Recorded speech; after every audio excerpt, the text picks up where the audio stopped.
Leitura direta do Novo Testamento, com texto, capítulo por capítulo, sem comentários. Hebreus capítulo 7.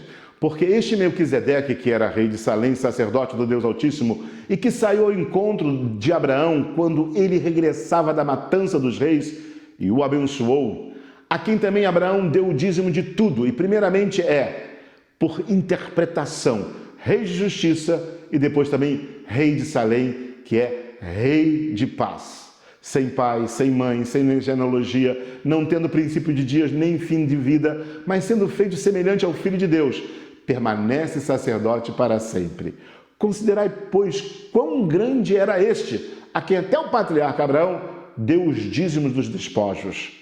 E os que dentre os filhos de Levi recebem sacerdócio, têm ordem, segundo a lei, de tomar o dízimo do povo, isto é, dos seus irmãos, ainda que tenham saído dos lombos de Abraão. Mas aquele cuja genealogia não é contada entre eles tomou o dízimo de Abraão e abençoou o que tinha as promessas. Ora, sem contradição alguma, o menor é abençoado pelo maior. E aqui certamente tomam dízimos homens que morrem, ali, porém, aquele de quem se testifica que vive.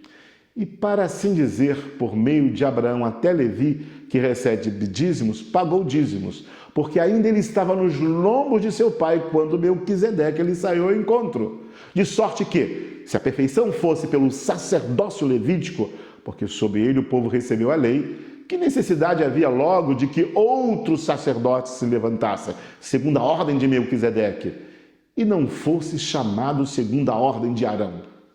Porque, mudando-se o sacerdócio, necessariamente se faz também mudança da lei.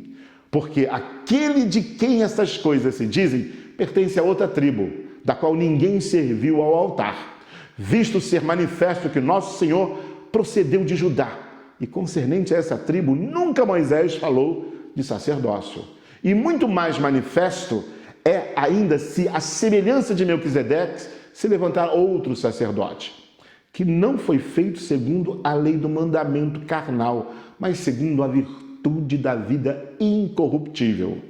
Porque dele assim se testifica: tu és sacerdote eternamente, segundo a ordem de Melquisedeque, porque o precedente mandamento é abrogado por causa da sua fraqueza e inutilidade. Pois a lei nenhuma coisa aperfeiçoou, e desta sorte é introduzida uma melhor esperança, pelo qual chegamos a Deus. E visto como não é sem prestar juramento, porque certamente aqueles sem juramento foram feitos sacerdotes. Mas este com juramento por aquele que lhe disse: jurou o Senhor e não se arrependerá, tu és sacerdote eternamente segundo a ordem de Melquisedeque. De tanto melhor concerto Jesus foi feito fiador.